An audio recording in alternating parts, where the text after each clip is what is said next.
রঙ্গবতী রে রঙ্গবতী, ও রঙ্গবতী রে রঙ্গবতী, রঙ্গবতী রঙ্গবতী রঙ্গিলা অন্তরে হাবুডুবু তোমারি কথা। রঙ্গবতী রঙ্গবতী রঙ্গিলা অন্তরে হাবুডুবু তোমারি কথা। হায় গো লাজে লাজে লাজে, হায় গো লাজে লাজে লাজে, হায় লাজে লাজে মরে দোহাই রসিক নাগর মনে নাই কোনো ব্যথা। লাজে লাজে মরে দোহাই রসিক নাগর মনে নাই কোনো ব্যথা। স্বপ্ন দিলে স্বপ্ন, স্বপ্ন আবার দিলে স্বপ্ন, রূপে তোমার মরি বাঁচি বক্ষ জুড়ে হাহাকার। রঙ্গবতী রঙ্গবতী, ও রঙ্গবতী রে রঙ্গবতী। জিরে বাটা সব একসাথে পেস্ট করে রেখেছিলাম আগের থেকে ফ্রিজে। আপনারা এরকম বেটে রেখে দেবেন ফ্রিজে, কেন সকালবেলা তো তাড়াহুড়োর সময় হয় না। এই যে দিয়ে দিলাম 2 চামচি, একটু বেশি দিলাম। তারপরে এটা ভালো করে মিক্স করবো, নেড়ে নেবো ভালো করে।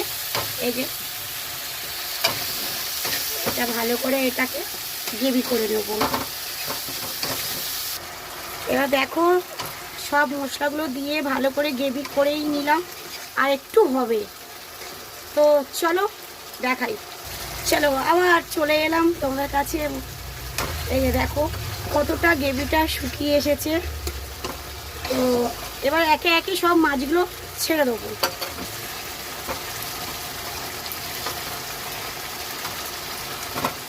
এটা হচ্ছে কাতলা মাছ। তোমরা চাইলে যে কোনো মাছেরও এই রেসিপিটা বানাতে পারো, কোনো অসুবিধা নেই। এবারে একে একে মাছগুলোকে একটু নেড়ে চেড়ে নেবো, নিলাম। এবারে এখানে রাখা আছে পোস্ত, সর্ষে, 2টো কাঁচা লঙ্কা বাটা। এবারে এটাকে একটু দিয়ে দেবো নামানোর একটু 2 মিনিট আগে। এবারে পোস্ত সর্ষে বাটাটা দিলাম, তার জন্য একটু আমি নেড়ে চেড়ে নেব।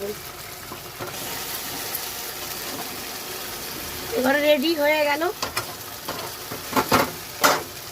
টাটা বন্ধু।